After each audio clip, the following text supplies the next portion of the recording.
ದಕ್ಷಿಣ ಕನ್ನಡ ಜಿಲ್ಲೆಯಲ್ಲಿ 6 ತಿಂಗಳೊಳಗೆ ಜಿಲ್ಲಾಧಿಕಾರಿಯವರನ್ನು ವರ್ಗಾವಣೆ ಮಾಡಿದ ಹಿಂದಿನ ನೈಜ ಕಾರಣವನ್ನು ರಾಜ್ಯ ಸರ್ಕಾರ ಬಹಿರಂಗಪಡಿಸಬೇಕು ಎಂದು ಮಾಜಿ ಸಚಿವ ಯುಟಿ ಖಾದರ್ ಒತ್ತಾಯಿಸಿದರು.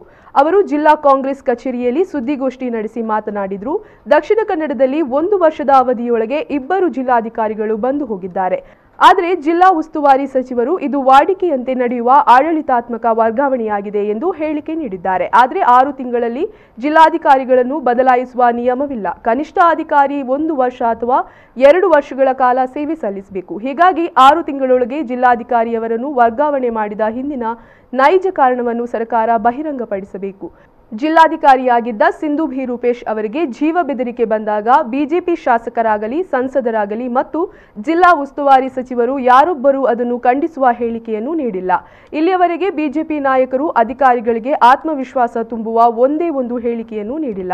ಪೊಲೀಸ್ ಇಲಾಖೆ ಆರೋಪಿಯನ್ನು ಬಂಧಿಸಿದಾಗ ಬಿಜೆಪಿ ನಾಯಕರು ಅದರ ಲಾಭವನ್ನು ಪಡೆದುಕೊಳ್ಳಲು ಮಾತ್ರ ಮುಂದಾಗಿದ್ದಾರೆ ಎಂದು ಆರೋಪಿಸಿದರು.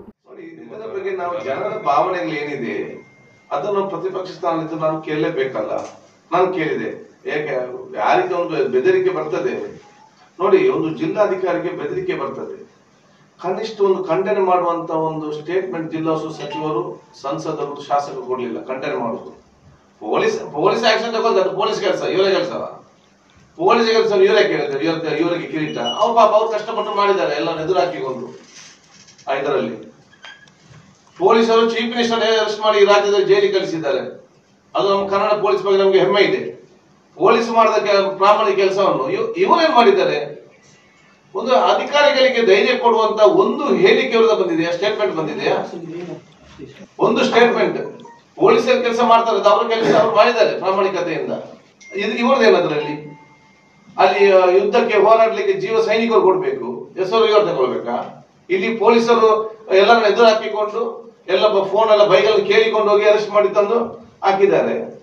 ಹೆಸರು ಇವರಿಗೆ ಯಾಕಂದ್ರೆ ಹೇಳಿಕೆ ಕೊಡ್ಲಿಲ್ಲ? ನಾವು ಖಂಡಿಸ್ತೇವೆ, ಕ್ರಮ ತೆಕ್ಕೊಳ್ಳಿ ಅಂತ ಹೇಳಿದ್ರೆ ಸಂಜೆ ಬೇಲಲ್ಲಿ ಬಿಡ್ತಾರ? 506 ಹಾಕಿ ಪ್ರೆಷರ್ ಅಲ್ಲಿ ಬೇಲಲ್ಲಿ ಬಿಟ್ಟಿದ್ದಾರೆ ಸಾಯಂಕಾಲ ಸ್ಟೇಷನ್. ಇವರದೇನ ಆಕ್ಷನ್ ಇದೆ? ಒಂದು. ಎರಡನೇದು ಅದಕ್ಕೆ ಹೇಳಿದ್ದಾರೆ, ಕಾಲದ ಕಾಲವಲ್ಲ. ನಮ್ಮ ಕಾಲದಲ್ಲಿ ವರ್ಷಕ್ಕೆ 2 IAS ಅಧಿಕಾರಿಗಳು ಟ್ರಾನ್ಸ್ಫರ್ ಆಗ್ಲಿಲ್ಲ. ನಮ್ಮ ಕಾಲದಲ್ಲಿ ಜಿಲ್ಲಾಧಿಕಾರಿಯು ವರ್ಗಾವಣೆ ಇಲ್ಲ. ನನಗೆ IAS ಕೆಲಸವೇ ಬೇಡ ಅಂತ ಊರೇ ಬಿಟ್ಟು ರಾಜೀನಾಮೆ ಕೊಟ್ಟು ಹೋಗ್ಲಿಲ್ಲ. ಯಾವುದು DC ವರ್ಗಾವಣೆ ಸ್ಥಳ ಅಲ್ಲ, ಈ DC ಕೆಲಸವೇ ಬೇಡ ಅಂತ ಹೇಳಿ ಇಲ್ಲಿ ಹೋಗುವಂತ ಪರಿಸ್ಥಿತಿ ಆಯ್ತು. ಅದು ನಮ್ಮ ಕಾಲಘಟ್ಟದಲ್ಲಿ ಆಗ್ಲಿಲ್ಲ.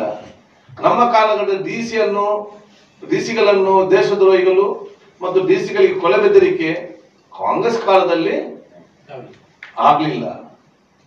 ನಮ್ಮ ಕಾಲಘಟ್ಟದಲ್ಲಿ ವೆಂಟಿಲೇಟರ್ ಇಲ್ಲದೆ ಇವತ್ತು ಆಸ್ಪತ್ರೆ ರೋಗಿಗಳು ಚಿಕಿತ್ಸೆಗಾಗಿ ಪರದಾಡುವಂತ ಪರಿಸ್ಥಿತಿ ಅವತ್ತು ಆಗಿರಲಿಲ್ಲ. ಕಾಮನ್ ಇದಕ್ಕೆ, ಕೋವಿಡ್ಗೆಲ್ಲ, ಬೇರೆ ರೋಗಗಳಿಗೆ